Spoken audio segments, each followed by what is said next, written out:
guarantee the fact that as long as you keep on uploading videos and putting out good content, you will get subscribers. I promise. There's no such thing as a person having hundreds of good videos, really good quality videos, and not having any subscribers. Think about it.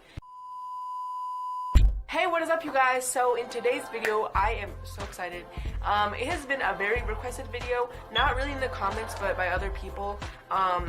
And by the title of the video, you can obviously guess that today's video I'm going to be showing you guys how I edit my YouTube videos, what I use, what camera I use, what tripod I use, how I edit my thumbnails, all of that good stuff.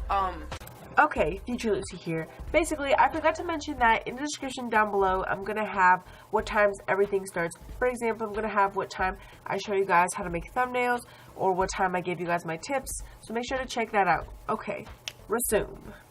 Everything, being a YouTuber for me right now was pretty simple and not very expensive, except for maybe the camera, but I am going to show you guys in the video that I found a camera, this exact same camera that I'm using right now, on Amazon for way cheaper than I bought it at Costco on Black Friday.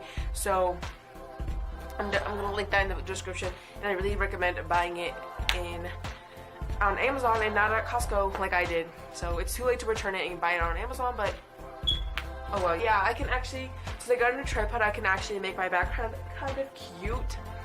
Last time I was telling you guys that I filmed, and it was literally some books, and this chair that I'm sitting on. It was so sad and really pathetic, but now I can actually film with an actual tripod, and I can do more relatable videos where I'm moving the camera around, because before I literally tried to do it, it was so sad because the camera was this shaky. I was shaking my hands like this. It was so bad.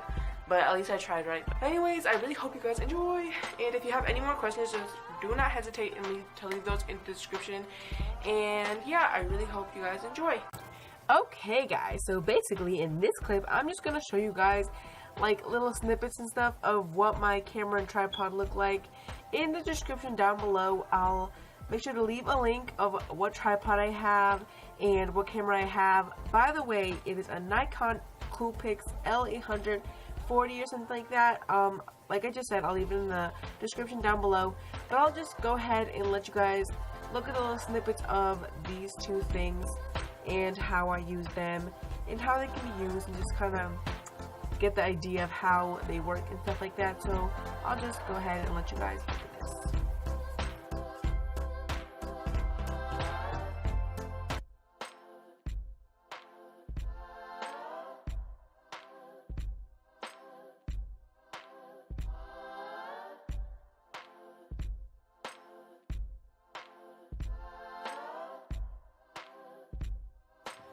Okay guys, so the first thing I'm going to start off by showing you guys is how to make YouTube thumbnails, and this is pretty basic. It's really not that difficult once you kind of just play around with PicMonkey, which is what we're going to use today to make our YouTube thumbnail. So the first thing you're going to do is go on to PicMonkey.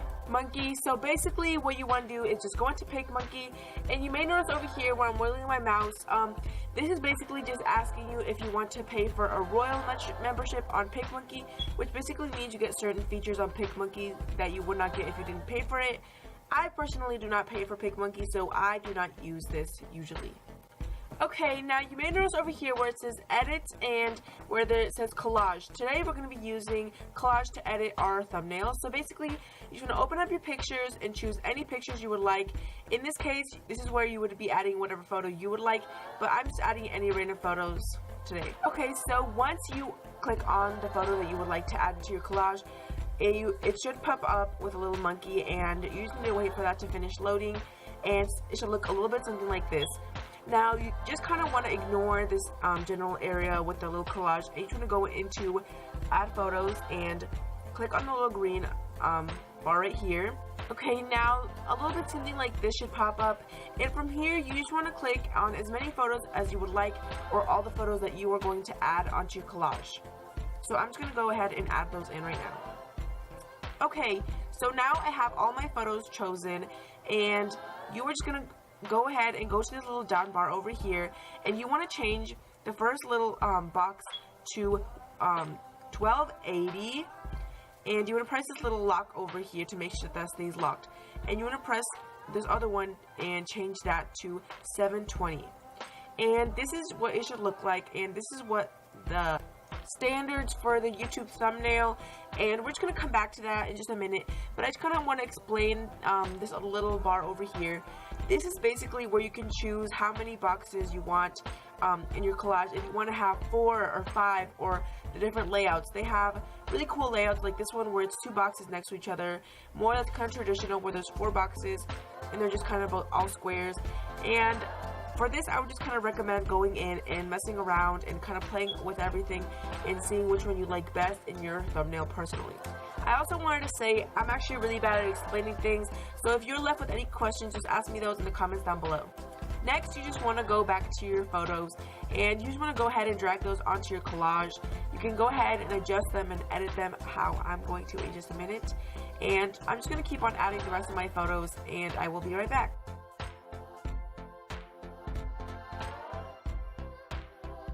Okay, now for your picture, if you already had a white border before you had already added your picture in, then you might get this weird thing where the top photo is not perfectly aligned with the bottom photo, and that is completely okay, and we can fix that. Just click this little blue button up here that says Edit. Once you click on that, there should be this little box that appears, and you just want to drag size over to the left, and it should make your picture bigger. Okay, now on the very right, at the very bottom, you want to click on this little palette thing, and over here is really where you get the most control. You can change the spacing on your collage. You can also round the corners, which I personally don't really ever use, but I do like to put a little bit of a spacing between my collage photos, so I just put the spacing about this much. And you may notice that it did that little weird thing where the border on one of the photos is kind of strange. So you just want to put the size up again how we did earlier. And it really should just go back to normal. And from here, you can just go over and change the color of your collage, which I think is actually pretty neat. Today I'm actually choosing not to add color to my collage, but usually I would. And you can just see that there's a lot of different color options here. Okay, so after you are finished choosing the color, you can just go ahead and choose to go to edit. And from edit, you're basically just going to edit the rest of your collage. But I will warn you, after you go to edit, you cannot go back to editing your collage, color border, or anything like that. So just make sure that you are completely finished here. And it says this little warning over there. And this does take a little while for everything to load. So just have patience and wait for that to load. Okay, so once this is all finished loading, I'm actually not going to go through every single thing in this today, just because I really do not want to make this video too long. But of course, whenever you're playing around with PicMonkey, you are more than welcome to go through and look at every single thing in here. You can look at the borders, the text, and all that good stuff. PicMonkey is really not that hard to use. It's actually pretty basic, so you will definitely get the hang of it once you just kind of play around with things. I'm actually really bad at explaining things, so if I try to explain everything in here, I probably would make no sense. So I'm just kind of gonna let you guys on your own on that one and just kind of play around with PicMonkey as you would like. Okay, now you want to come back to where the little butterfly was, and you want to click on geometric and add a little square into there. Now you may be thinking why, but I will show you guys why. And you just want to go over to the black box and you want to click on that. And basically this is just going to give you the option to choose and make your box whatever color you would like. Now in my case today, I kind of want to make mine gray because I thought it would match my thumbnail the best, but you could of course choose whatever color you would like for your thumbnail. Okay, so now you just want to go over to where it says fade and turn that to the right, and that's basically just going to make it so that you can still see the photo behind your little text box. Okay, so once you're done choosing how faded you want your little box to be, you can go ahead and just set it and make it as big or as little as you would want. Okay, now you just want to drag your little box over to the side, and you want to right click, and you're going to see a little thing that says duplicate overlay, and you want to go ahead and do that 2 times. But really, you just want to make as many little boxes and duplicate as many boxes as you would be having words. For example, if you were writing down a day in my life 2016, then you would need 4 boxes for each word. Or you could make your boxes bigger. And this part's really customizable.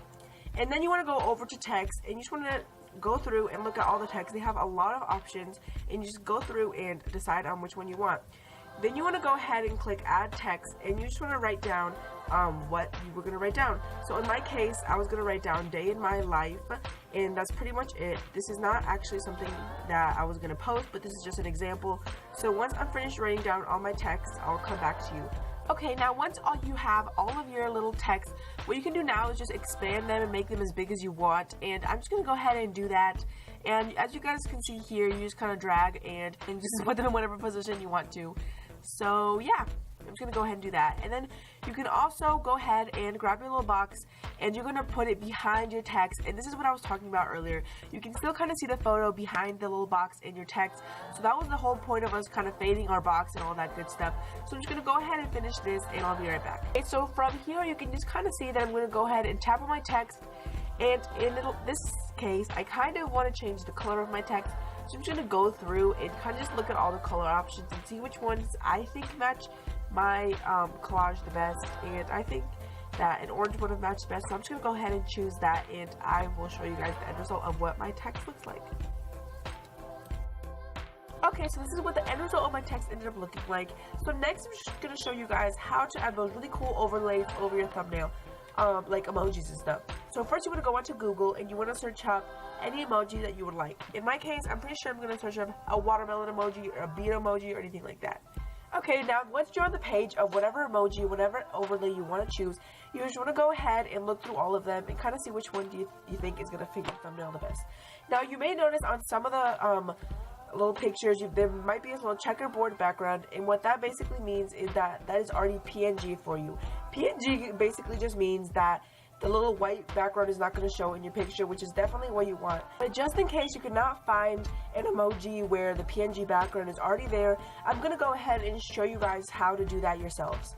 So now I'm just going to go ahead and search up a bee emoji, which is something that I also want to have on my thumbnail. And you might see through all of these that there are a lot of bee emojis where the PNG background is not there. So I'm just going to go ahead and save one of the emojis that does not have a PNG background, just so I can show you guys an example of how to make your own PNG background. Okay, so the first thing you want to do is you want to go onto Word, and you want to open up the picture you just saved. So you want to go to the little icon that I just clicked on right here, and you want to go find the picture you just saved. In my case, I just saved the fire emoji, so you want to go through and find that. Okay, now once you opened up your picture, you just want to go ahead and click on that. You want to go to Format, and you want to click on Remove Background, and this little purple thing should appear. And the purple basically is what is going to be deleted. So in this case, we want all the white to be deleted, and we just want to keep the color. Then you want to go over here and click on the little one that says what to keep, or something like that. You want to go ahead and click on all the little fire thingies around the main fire, and you want to go ahead and make little circles around that so that those are not purple, so that we go ahead and keep those. Then you just want to click Finished, and just like that, your little PNG thing is finished. And next, you just want to go ahead and save that onto wherever you would like. And we're going to go ahead and go to PicMonkey in just a minute and go opening that over there. So, yeah. Okay, so after you're finished saving that, you want to go ahead and go back onto PicMonkey, and you want to go to the little butterfly tool, and you want to click on your own. And you want to go ahead and open the little PNG file we just made, or whatever emoji you happen to make yourself. So I'm just going to go ahead and open that up.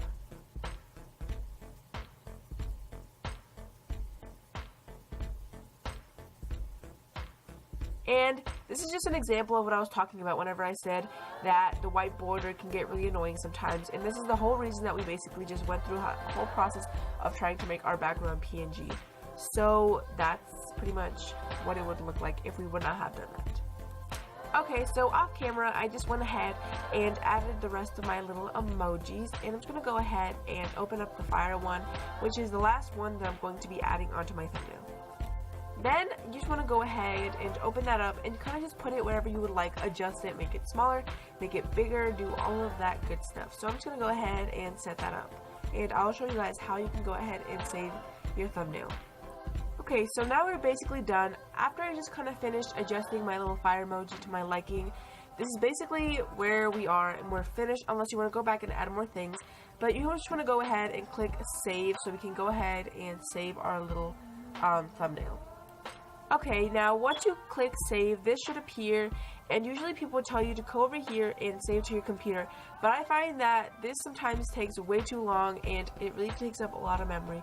So what I really recommend doing is going down here where it says download and save, and this is just a lot quicker. It really just gives you way better options and all of that good stuff. So I just want to go ahead and click on that so you can save your thumbnail. And as soon as you click that, it should save instantly, which is pretty great because usually it will take a lot longer to save if you want to save to your computer. So after that's done saving, you want to go ahead and go onto youtube.com so I can show you guys how to upload your thumbnail. Okay, after you go onto youtube.com, you just want to go ahead and click on my channel, and from there I'm just going to show you guys how you have to upload this. So it should take a little while for it to load, but once it's finished loading, I'll come back. Okay, once it's finished loading, you just want to go ahead over here where it says Video Manager, and you want to go ahead and click on that.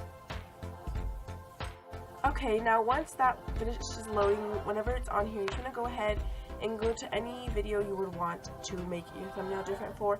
I'm not actually going to be using this thumbnail, but I'm just going to pick a random video, and you just want to go ahead and click Edit down there. And over here where it has a little picture of all these different stilts, you can go over here and it's going to give you the option to change the thumbnail. Now in this case, I'm not actually going to be changing the thumbnail, but I'm just going to go ahead and click on that. And a little screen should pop up where you can go ahead and look through all your photos and look at the options of how to change your thumbnail. Okay, so basically what's going to pop up is called your downloads folder, and you want to look through here and look for your thumbnail. And once you click on that, it should just take a second for your thumbnail to be downloaded onto the little space where it's going to be downloaded. And in this case, you would just go ahead and click Save Changes, but since I'm not actually going to be using this thumbnail, I'm just going to click Cancel. Okay guys, so I really hope this video was helpful, and like I said earlier, if you were left with any questions or concerns, you can just leave those in the comments down below, and I'll make sure to get to those later. Okay, thanks so much for watching guys, bye! Right now, I'm just gonna sit down and just give you guys my tips and all of that for YouTube for starting off. Some people might think, like, what the heck, like, why are you giving us tips if you only have like 30 videos and you barely have any experience? I probably filmed like 10. I think I have a pretty good handle on what to do if you're in a certain situation. Like I said earlier, I won't be answering any specific questions down in the comments down below, but right now I'm just going to answer some that I have in my experience of being on YouTube. The first is having a tripod really does make a big difference. Got mine at Walmart, believe it or not, for like $28, I think. You do not need a super like expensive tripod. All you really need is one that you can just kind of adjust to your liking a little bit more than you would just setting it down on a flat surface. The next thing is a camera. Having a good quality camera is a pretty important thing. I find that if you have an HD, which it means that the like video fills up the whole screen, because I don't know if you noticed, but my first video ever on this channel, I'm not going to delete it just so I can look back for memories, but I do have it where there's like two black columns, kind of like, it's a kind of a square, not really a rectangle, and I found that people really are drawn more to videos that are a lot more bright and colorful, that don't have these black columns on the sides that are really just kind of ugly, to be completely honest. So if you can, then just do that. If you just find a HD camera like the one that I have, I bought it at Costco on Black Friday for really expensive, but I went on Amazon and I found the exact same camera that's way cheaper, but I think this camera's pretty great. Like, you can adjust the saturation where you want to focus. It's pretty great. If you are filming on your phone, which is what I started off using, it worked fine for the time being. It's just that you can't, it's a lot shakier whenever you're like moving the camera around on your phone, but for the most part, for sit down and talk videos, you can just set it up and talk, and it's pretty good for the time being. What I did is that I used the back of my phone before I realized that YouTube is really something that I want to do, and that was really something that I want to invest my money in.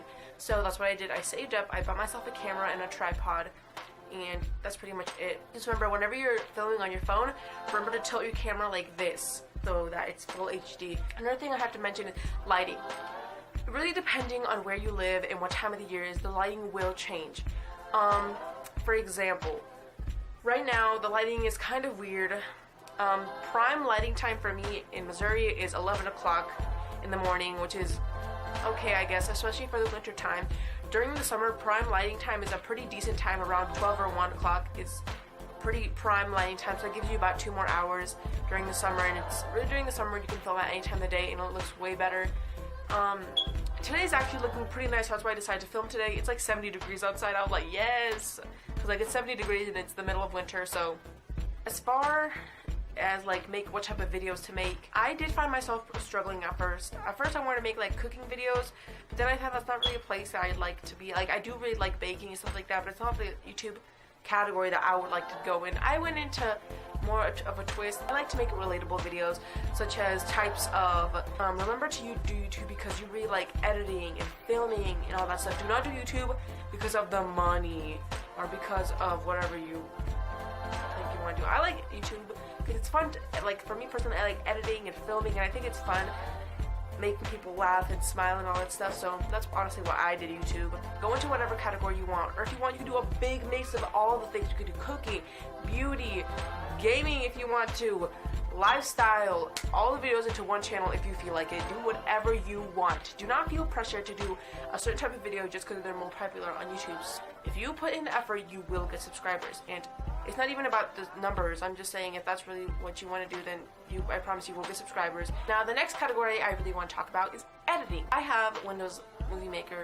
It really does get the job done. You can really rough edit it and cut the videos to your liking. It's actually really easy to use. You can add photos and videos and audio and music. Yeah, that's pretty much it for that. Do not be someone fake. I promise you. If you like, none of that stuff that I just talked about will matter if you're fake. I was fake at first on YouTube. And no. Be yourself. You do you.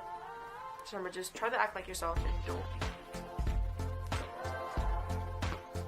So that's pretty much all I can think of. Okay, so if you are here right now, then you obviously made it to the end of the video, and I congratulate you for that. Golf clap for you, because I can already tell that this video is going to be really long. I actually haven't even filmed the actual video yet. I've actually only filmed the intro and the outro, but I can already tell that this video is going to be really long by what I'm filming. And like, at least I didn't upload a video in 2 weeks, but at least it's not like 5 months how it used to be. I'm like really getting into this whole YouTube thing. But yeah, if you didn't enjoy the video, then you can go ahead and give it a thumbs down. Like, you do you, but I will see you guys next week with a Q&A. Bye! Put me in a circle, circle.